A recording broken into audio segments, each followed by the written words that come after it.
அன்பு தோழர்களே, அல்லாஹ் சொல்லி தருகிறான், வல்லாத்தி தகாஃபூன நுஷூஸஹுன்ன ஃபஇலூஹுன்ன. சில பெண்கள் சில மனைவியரிடத்தில் கணவனுக்கு கட்டுப்பட மாட்டார்கள் என்று அவர்கள் வரம்பு மீறுவதை நீங்கள் பயந்தால், மனைவி சொல் கேட்குவது கிடையாது, முறையினமாக நடந்து கொள்கிறாள், கணவனுக்கு கட்டுப்படுவதில்லை, இவளுடைய போக்கு சரியில்லை, விபரீதத்தில் போய் முடிந்து விடுமோ என்று நீங்கள் அஞ்சினால், பயந்தால், முதல் கட்டம் அவளை தலாக்கு விடுவது கிடையாது. அவளை தலாக்கு விடக்கூடாது. மற்றவர்களிடத்தில் அவளுடைய குறைகளை சொல்லி அசிங்கப்படுத்தக்கூடாது. கண்டதிண்டமாக அவளை திட்டி மோசமாக பேசக்கூடாது. அடித்து அவளை நொறுக்கிவிடக்கூடாது. இஸ்லாம் அழகான வழிகாட்டுதலை சொல்லுகிறது. அந்த வழிகளை நாம் பின்பற்றுவோமாக இருந்தால் நம்முடைய வாழ்க்கை வெற்றிகரமாக அமையும். அல்லாஹ் என்ன வழிகாட்டுகிறான்? ஃபஇலூஹுன்ன. உங்களுடைய மனைவி உங்கள் சொல் கேட்கவில்லை, உங்களுக்கு முரண்படுகிறாள் என்றால், உங்களுக்கு கட்டுப்பட மாட்டாள் என்று நீங்கள் கண்டால், அவளுக்கு அழகான முறையில் உபதேசம் செய்யுங்கள். கணவனுக்கு கட்டுப்படாவிட்டால் அல்லாஹ் உன்னை தண்டிப்பான். அல்லாஹ்வுடைய தண்டனை கடுமையானது. ஐங்கால தொழுகையை நீ நிறைவேற்றி இறைவனுக்கு செய்ய வேண்டிய கடமைகளை முறையாக செய்து கணவனுக்கும் நீ கட்டுப்பட்டு நடந்தால் உனக்கு சொர்க்கம் நிச்சயம் என்று அல்லாஹ்வுடைய தூதர் சொல்லி இருக்கிறார்கள் என்ற வழிகாட்டுதல்களை அழகிய உபதேசங்கள் மூலமாக அவளுக்கு சொல்ல வேண்டும். நாம் சின்ன சின்ன பிரச்சனைகளுக்காக முரண்பட்டு நாம் சண்டையிட்டு கொண்டால், நாம் நம்மை ஒருவரை ஒருவர் அசிங்கமாக பேசிக்கொண்டால், நமக்கு பிறக்கும் குழந்தை, அந்த குழந்தையின் எதிர்காலம் பாழாகிவிடும். அந்த குழந்தை மற்றவர்களுடைய இழிச்சொல்லுக்கு ஆளாகி விடுவார்கள் என்றெல்லாம் அந்த பெண்ணுக்கு எதிர்கால பாதிப்புகளை எடுத்து சொல்லி அழகான முறையில் அவளுக்கு உபதேசம் செய்யுங்கள் என்று அல்லாஹ் சொல்லுகிறான். எடுத்த எடுப்பிலே அவளை மன வாழ்க்கையை முறித்து கொள்ளாமல் முதல் கட்டமாக அவளுக்கு நீங்கள் நல்லுபதேசம் செய்யுங்கள் என்று அல்லாஹ் சொல்லுகிறான். அதற்கும் அவள் திருந்தவில்லை. நல்லுபதேசம் செய்தும் அவள் திருந்துவது போன்று இல்லை என்றால் அடுத்த கட்டம், இரண்டாம் கட்டமாக என்ன செய்ய வேண்டும் என்று இஸ்லாம் சொல்லித் தருகிறது. வஹ்ஜுருஹுன்ன ஃபில் மலாஜிஇ. படுக்கையில் சற்று அவளை தள்ளி வையுங்கள். அவளோடு சேர்ந்து இன்பம் அனுபவிக்காதீர்கள். தூங்குகின்ற பொழுது அவளை விட்டும் சற்று ஒதுங்கிக் கொள்ளுங்கள். தாய் வீட்டுக்கு அனுப்பி விடாதீர்கள். அவளை விட்டு வீட்டை விட்டு நீங்கள் கிளம்பி விடாதீர்கள்.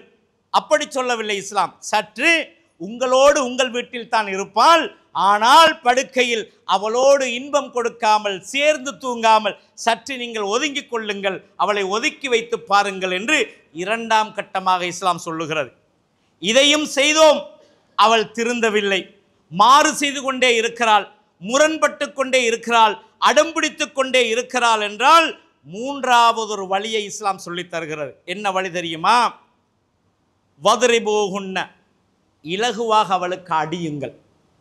அடியுங்கள் என்றால் கையை முறித்து விடாதீர்கள், கன்னத்தில் அசிங்கமாக அறைந்து விடாதீர்கள், காலால் உதைத்து விடாதீர்கள்.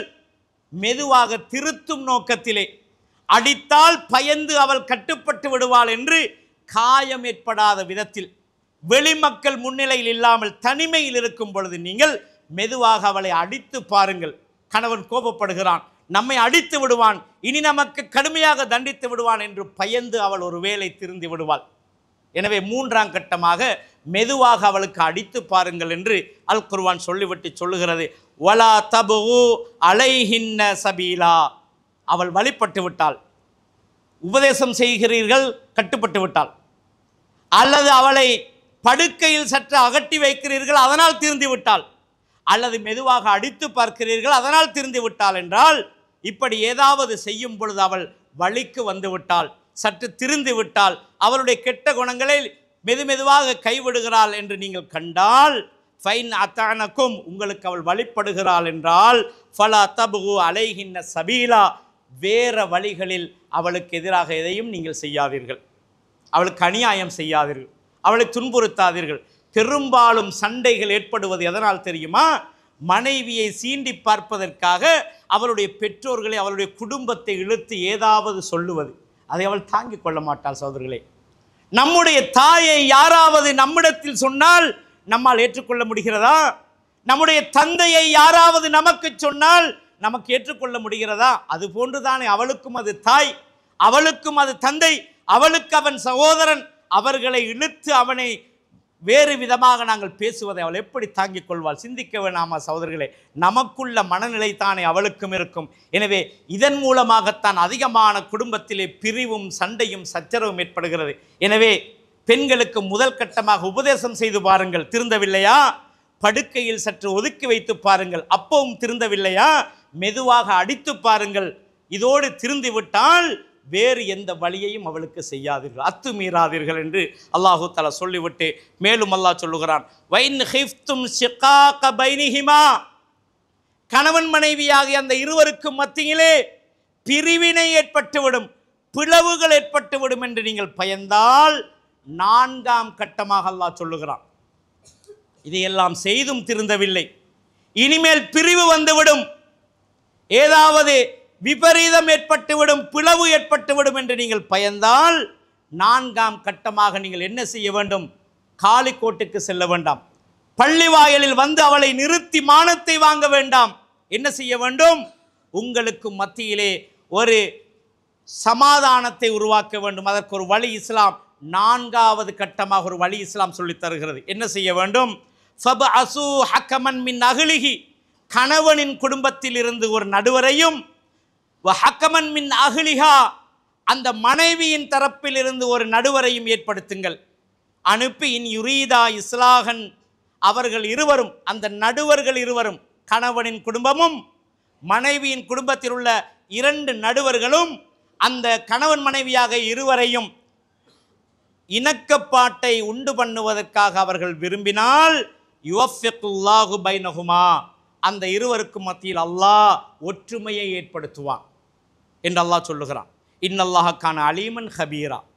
அப்போ அந்த இருவரும், கணவன் தரப்பிலே வந்தவரும் மனைவி தரப்பிலே வந்தவரும், இருவரையும் ஒற்றுமைப்படுத்துவதற்காக அவர்கள் பேச வேண்டும். ஒற்றுமைப்படுத்தும் நோக்கமே இருக்க வேண்டும், பிரிக்கின்ற குணம் இருக்கக்கூடாது. அவன் வேண்டாம், எழும்பி வா, நான் உன்னை பார்த்துக் கொள்றேன் என்று மனைவியை பார்த்து சகோதரன் சொல்லக்கூடாது. இவன் இனி உனக்கு வேண்டாம், அல்லது இவன் இப்படிப்பட்டவன் அப்படிப்பட்டவன், அவள் இப்படிப்பட்டவள் அப்படிப்பட்டவள் என்று அவளுடைய குறைகளையும் அவனுடைய குறைகளையும் இந்த குடும்பத்தார் பேசி பிரித்து விடக்கூடாது. இருவரையும் சமாதானப்படுத்தி நல்லிணக்கத்தை ஏற்படுத்தி அழகான உபதேசங்களை செய்து இருவருக்கு மத்தியில் சீர்திருத்தம் செய்து அந்த நடுவர்கள் இருவரையும் சேர்த்து வைக்க விரும்பினால் அல்லாஹ் அவ்விருவருக்கு மத்தியில் ஒற்றுமையை ஏற்படுத்துவான் என்று அல்லாஹு தாலா சொல்லுகிறான். இந்த 4 விடயங்களையும் அல்லாஹு தாலா தலாக்குக்கு முன்னால் பிரிவினைகள், சண்டைகள், சச்சரவுகள் வரும்பொழுது விட்டு கொடுப்போடு உபதேசம், இப்படியான வழிமுறைகளை கையாண்டு அந்த கணவன் மனைவியை ஒற்றுமைப்படுத்தி வைக்க வேண்டும் என்று தான் இஸ்லாம் சொல்லுகிறது. ஆனால் இன்று அப்படி அல்ல நடப்பது. மனைவியின் அந்த பெண்ணின் தந்தை எழுந்து இவன் வேண்டாம் என்றும் அவனை பற்றி பல விடயங்களை பேசி அவனை தூற்றி அந்த வாழ்க்கையை பிரித்து விடுவார்கள். அல்லது இந்த பெண்ணிடத்தில் கணவனை பற்றி தப்பு தப்பாக சொல்லி அவனை பிரித்து விடுவார்கள். இந்த காரியத்தில் எந்த குடும்பமும் எந்த பெற்றோரும் ஈடுபடக்கூடாது. இது மிக பெரும் குற்றம் என்பதை புரிந்து கொள்ள வேண்டும்.